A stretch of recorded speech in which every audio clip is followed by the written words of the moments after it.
Le 30 décembre 2022, c'est avec ses 8 premiers épisodes que Netflix dévoila son nouveau drama, The Glory. L'histoire d'une jeune femme cherchant à se venger de ses bourreaux de l'époque du lycée, qui l'ont laissé avec de profondes blessures morales et physiques. Vous le savez, c'est l'un de mes dramas favoris de ce début d'année, et si vous n'avez pas encore vu mon avis et critique, tu le trouveras juste là.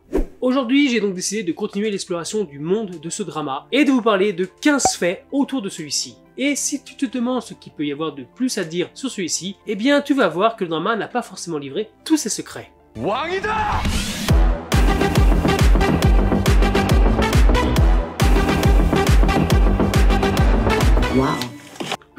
Vous m'excuserez, je sors d'un gros rhume, donc il est possible que parfois il y ait des petits incidents. Cette vidéo va bien évidemment se concentrer sur la série elle-même, mais également un peu plus sur les acteurs, les coulisses du tournage, et sur certaines autres anecdotes. Il reste bien des choses à dire, et certaines sont même quand même assez étonnantes, alors si vous êtes prêts, plongeons dans 15 faits sur le drama The Glory.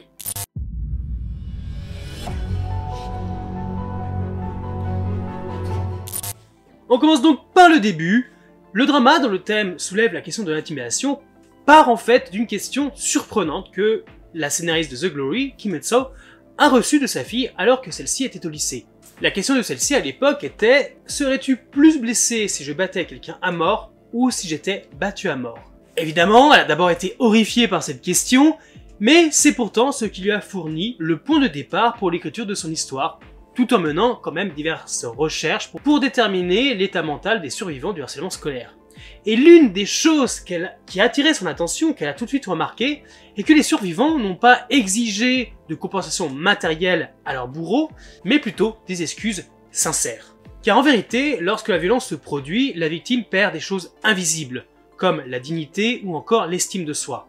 Et c'est pour cela que l'auteur, dans son histoire, a voulu que notre héroïne ne soit pas violente physiquement, car elle ne veut en aucun cas jouer au même jeu que ses bourreaux, et va plutôt les amener sur son propre terrain en les manipulant et les retournant les uns contre les autres. Donc dans The Glory, il ne s'agit pas de satisfaction, mais bien de retrouver sa dignité perdue.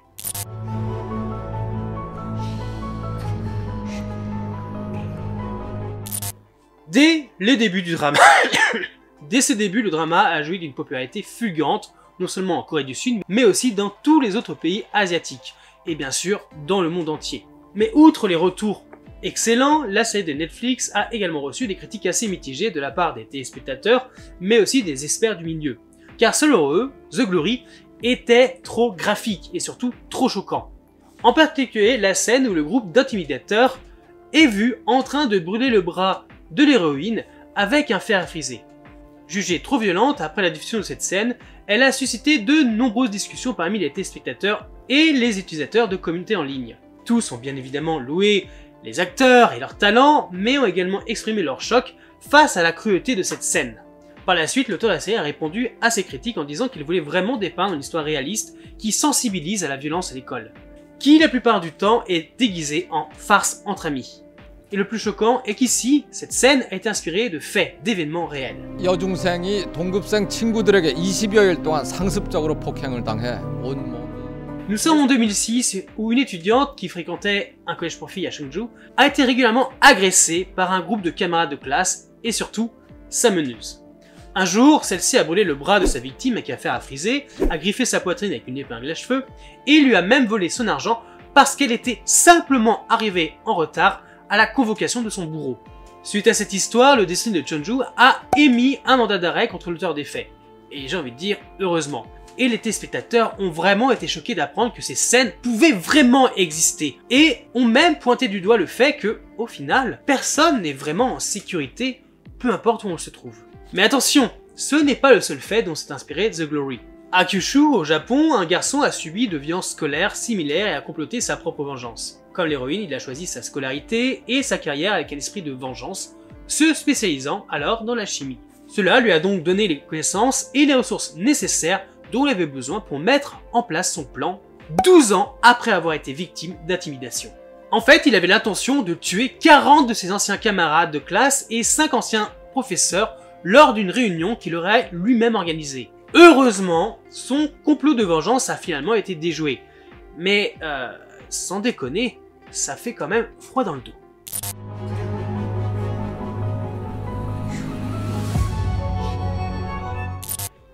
Si vous avez regardé la saison 2 de Single Inferno, alors vous vous souvenez sans doute de la candidate Lee So-hee, qui avait fait un début quand même assez remarqué dans sa conquête d'un autre candidat qui ne lui témoignait aucun intérêt, avant de finalement tomber dans les bras de Sejun, le dernier candidat masculin à rejoindre l'aventure. Celui-ci avait même su ravir le cœur de tous les téléspectateurs avec sa personnalité chaleureuse et son honnêteté envers So-hee. Et c'est lors de leur rendez-vous qu'on apprit que So-hee était en fait une jeune actrice de 23 ans qu'on avait déjà pu voir dans divers dramas comme Snowdrop en 2021 qui mettait en vedette Jisoo de Blackpink. Eh bien les amis, l'avez-vous reconnu ou simplement remarqué dans The Glory? Lee So-hee y incarne Yoon So-hee, la précédente victime de Yeojin et de sa clique. C'est un rôle secondaire certes, mais pourtant qui est clé, car en plus de sa propre justice, notre héroïne, jouée par Song Ye-kyo, se vengera aussi pour elle et pour les tourments infligés à sa famille.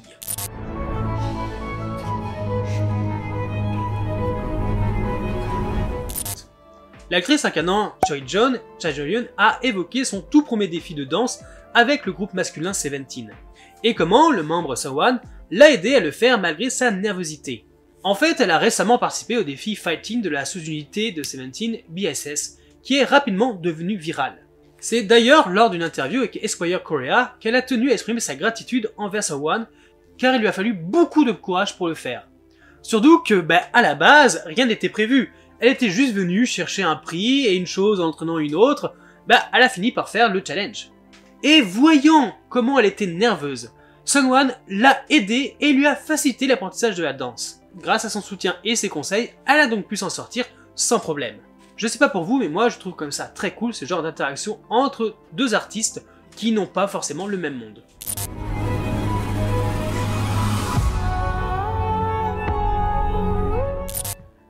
Eh, si tu as vu le drama et surtout sa deuxième partie, tu sais que le personnage joué par Cha Jo-yeon, alias l'hôtesse de l'air narcissique Choi-jeon, s'est littéralement mise à nu. Pour rappel, cette scène est celle où elle se dispute avec Hyunjin, joué par Lee Ji-yeon, et au cours de celle-ci, elle finit par enlever soudainement sa chemise, exposant alors sa poitrine. Et c'est là que les internautes se sont demandé si l'actrice avait eu recours à quelques artifices pour pouvoir la jouer. Car en plus de cela, ils n'ont pas manqué de remarquer que dans le générique de fin, une dénommée Lee Do-yeon a été mentionnée comme doublure de Choi-jeon.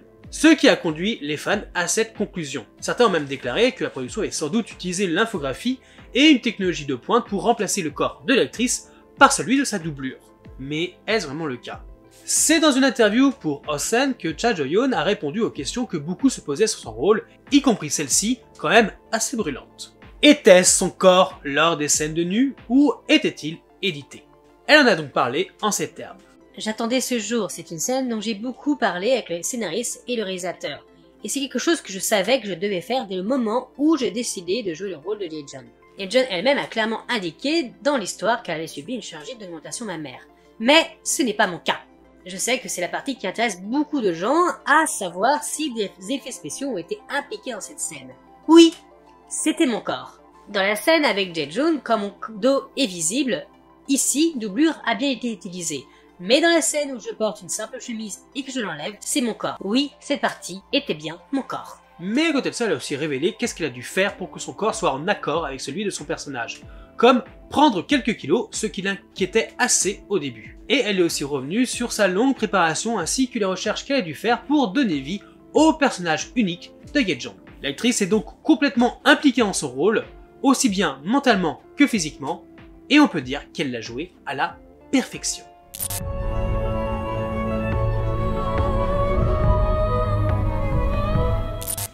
On reste un peu avec l'actrice puisque celle-ci a suscité un drame à la fois dans The Glory mais aussi en ligne. Car dans une interview accordée à Hallure, l'actrice a révélé qu'une tenue moins révélatrice que la fameuse robe blanche avait été préparée à l'origine, mais que le réalisateur l'avait poussée à porter celle-ci à la place. Évidemment on les connaît, les internautes ont critiqué le réalisateur pour avoir mis Cha Jo-yeon mal à l'aise. L'actrice a cependant depuis défendu la décision créative et a clarifié ses déclarations précédentes sur la robe blanche. Quand j'ai soupiré auparavant, c'était dirigé vers moi-même. Nous avions préparé plusieurs tenues pour la scène. Je l'ai finalement portée car après l'avoir essayé, j'ai compris. C'était une scène parfaite pour montrer Yeojin, même si j'étais quand même inquiète que le public ne comprenne pas la robe moulante et c'est pour cela que j'ai soupiré. Car nous avions préparé une robe que nous pensions que Lee-sana porterait réellement. J'ai accepté après avoir réalisé que plutôt que d'être factuel, Il était important pour la scène d'exprimer le personnage de Ye-jong. Ok, même si la décision créative se tient, on ne peut pourtant pas s'empêcher de pointer du doigt la sexualisation inhérente de faire porter des tenues qui en montrent toujours beaucoup plus.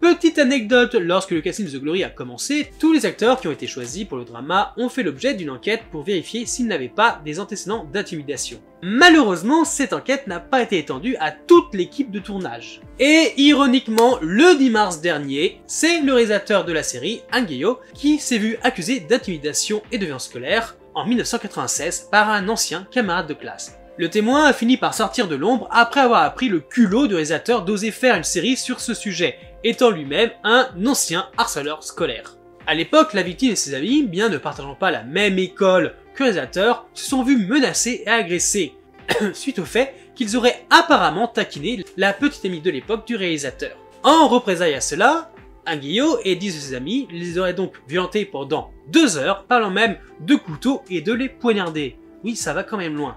Et après l'accident, ils ont même été frappés pour ne pas avoir montré un quelconque respect ou ne pas s'être inclinés correctement devant leur sanbei. Évidemment, le réalisateur a personnellement nié les affirmations, affirmant même que même s'il est vrai qu'il a étudié à l'étranger aux Philippines pendant 1 an, il n'avait aucun souvenir d'avoir frappé qui que ce soit.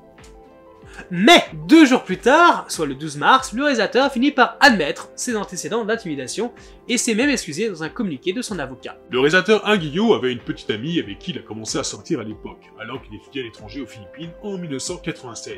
Et quand il a entendu que celle-ci avait été taquinée à l'école à cause de lui, il est momentanément devenu émotif et a donné à une autre personne une blessure inoubliable. Il demande pardon du plus profond de son cœur à ceux qui ont été blessés par cet incident. S'il en avait l'occasion, il aimerait la rencontrer en personne ou au moins par contact, par téléphone, pour transmettre ses excuses. Mais, encore une fois, après avoir vu les explications de Han Gye-hyo, son ancienne petite amie de l'époque a répondu aux médias Yonhap que l'agression avait bien eu lieu. Elle a même précisé que ses amis ne l'avaient jamais taquinée au point de justifier une violence physique. Contrairement à ce que j'en pense, mes amis ne m'ont pas taquiné à l'extrême.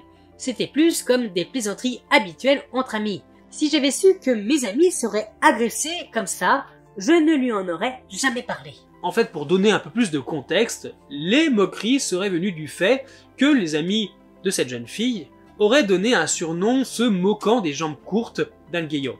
Alors en fait, ce qu'il faut savoir, c'est que ce surnom renverrait à des allusions sexuelles, et donc c'est pas cool. Mais bon, bien que ça puisse sembler être une insinuation sexuelle, aucun d'entre eux n'était quand même assez âgé pour le comprendre. Des patients étaient gravement blessés après ça. C'était un incident largement mentionné dans toute l'école à l'époque. Et je ne pense pas qu'il soit possible qu'Han Gye-hyo ne s'en souvienne pas. Eh bien je crois qu'on peut dire qu'il a mal choisi son projet.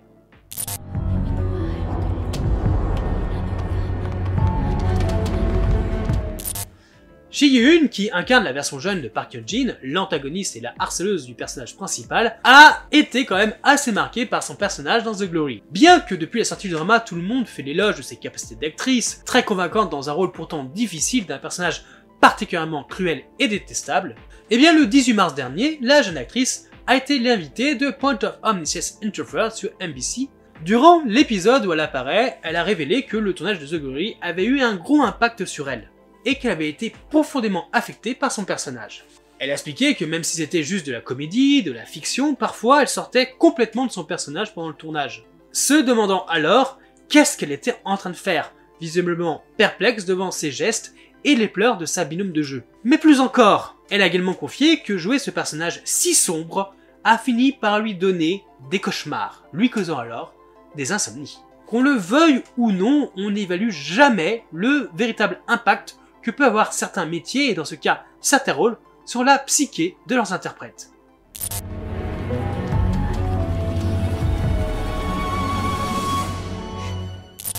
On reste un peu sur notre jeune actrice talentueuse, car elle a aussi déclaré que certains fans l'avaient abandonnée sur Instagram depuis la sortie de la série. D'après ce qu'elle dit, c'est son rôle qui lui aurait fait perdre des followers. C'est ce qu'elle a confié lors de son apparition dans un épisode du talk show de SBS My Little Old Boy, où elle a évoqué le succès de The Glory, ainsi que son rôle principal dans un nouveau K-drama, The Secret Romantic Guest House. En fait, avec le succès du drama, l'agence de la jeune actrice pensait vraiment que celle-ci allait gagner beaucoup d'abonnés au vu de sa performance. Et elle était elle-même très excitée par rapport à ça. Mais la réalité fut tout autre, car non seulement elle s'est mise à perdre des abonnés, mais elle a également reçu de nombreux messages négatifs et insultants la concernant. Mais surtout adressés à son personnage dans le drama. Beaucoup de gens m'ont dit qu'ils ne voulaient plus me voir sourire, et qu'ils ne voulaient plus voir mon visage, que je n'avais pas le droit d'exister parce que j'étais un monstre. Ok, d'accord, j'ai juste envie de dire que cette réaction prouve à quel point elle était convaincante dans son rôle de méchante,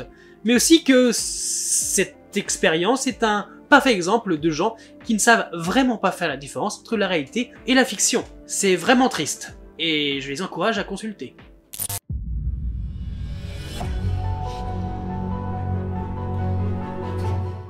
Je pense parler au nom de tous quand je dis qu'on a tous adoré détester le personnage de Park Hyung-jin joué par l'actrice Lee Ji-won. Celle-ci a su nous subjuguer dans son premier rôle de méchante, participant à la popularité et surtout à la grandeur du drama. Et si vous l'avez découvert dans The Glory, sachez qu'il est possible que vous l'ayez déjà vu dans d'autres dramas comme High Society, Jackpot, Dr. Crush, Blow Braids ou encore plus récemment Money's Korea. Et pourtant, ce n'est pas pour ces dramas-là que l'actrice est très célèbre en Corée, mais bien pour ses films érotique. Pour la petite histoire, après 4 ans de rôle secondaire et sans consistance, c'est en jouant en 2014 dans le film Upside, un thriller érotique qui lui a fait connaître la gloire.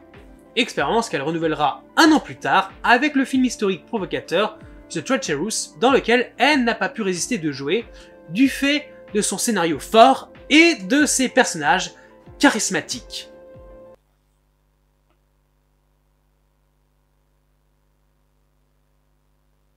Ok. Et attention, alors qu'on pouvait penser que débuter réellement ainsi dans ce genre de scène pourrait être pour l'actrice une honte, eh bien c'est pas le cas. Quand elle évoque ces scènes de nu, Lee Ji-won les assume complètement et a même révélé que cela ne la dérangeait absolument pas. Que pour elle, tourner dans ces films était un rêve qui était devenu réalité. On peut donc dire que c'est une actrice qui n'a vraiment pas froid aux yeux et qui attise notre curiosité quant à ses futurs projets et rôles. Attention, hein, je parle en drama, hein, pas de rôle d'unité, enfin, vous m'avez compris.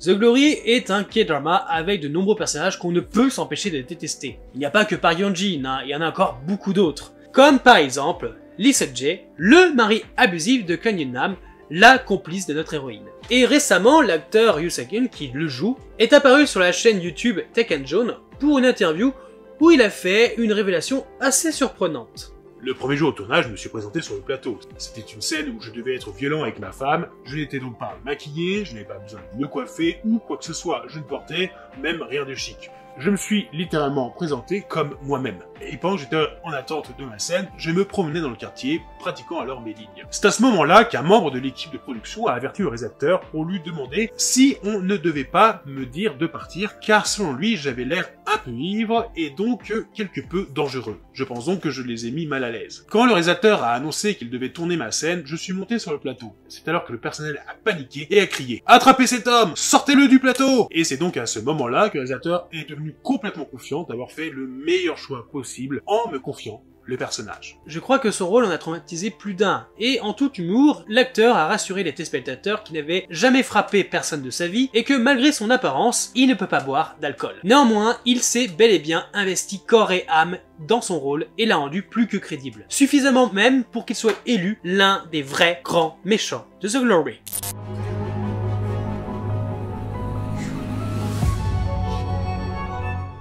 Song Hye-kyo est une actrice qui n'a plus rien à prouver, et pourtant c'est lors d'une conférence sur le drama qu'elle s'est confiée sur les difficultés et les sacrifices qu'elle a dû faire pour ce rôle, et notamment pour une scène en particulier. Il s'agit de la scène de l'effeuillage, où elle dévoile ses cicatrices à Lee Do-yeon pour lui montrer toute l'ampleur du traumatisme qu'elle a pu subir. Une scène très difficile à regarder pour certains, mais également très émouvante. Elle a donc partagé le fait qu'elle s'est soumise à un régime drastique pendant 3 jours avant le tournage de cette scène, en ne mangeant que des bananes et ne buvant pas d'eau la veille du tournage. À cause de cela, elle a avoué qu'elle avait eu envie de mourir pendant le maquillage à effets spéciaux qui prenait 4 à 5 heures à mettre. Et elle pense même que la scène est devenue aussi mémorable pour tous et s'est déroulé encore mieux que prévu parce que son propre corps traversait des épreuves. Les internautes ont réagi et ont félicité l'actrice pour son dévouement, même si certains pensaient qu'elle était peut-être allée trop loin pour un simple rôle, ou ont même eu à son encontre des commentaires body shaming. Mais encore une fois, c'est une preuve que le monde de l'actorat est bien loin du faste du glamour auquel les gens s'attendent. Alors que les tapis rouges et les événements sont agréables, colorés, scintillants, lumineux, les acteurs et actrices réellement suent, saignent, pleurent pour se préparer à leur rôle et créer des personnages qui restent uniques dans l'esprit des téléspectateurs.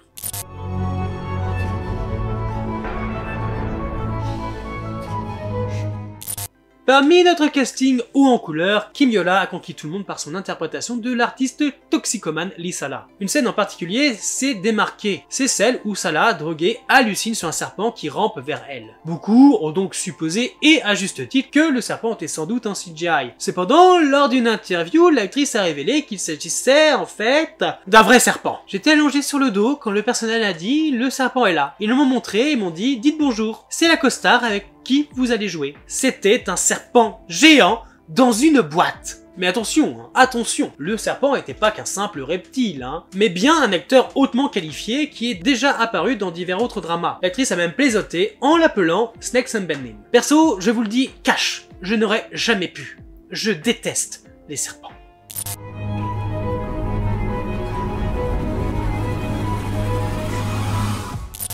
L'acteur Jun Sung-il, qui est devenu très rapidement populaire grâce à la popularité du drama, est apparu dans l'épisode du 1er février de You Quiz on the Block et a partagé des histoires de son enfance. Même si au tout début, il a d'abord parlé des difficultés qu'il avait eues à devenir acteur, c'est surtout son enfance difficile qui a retenu l'attention. Un père absent, une mère très malade, une sœur aînée devant se comporter comme un adulte malgré un jeune âge, une vie avec une grand-mère qui ne pouvait à peine bouger au point de devoir nettoyer ses excréments, une vie donc de privation et de famine. L'acteur raconte même qu'un jour où il était seul, sans rien à boire ni manger, il a fini par décider de boire l'eau d'une flaque à même le sol. Tout au long de son témoignage, l'acteur émotionnellement marqué a partagé sa douleur et à quel point son enfance lui a brisé le cœur, car il n'avait rien pu faire pour sa famille à l'époque.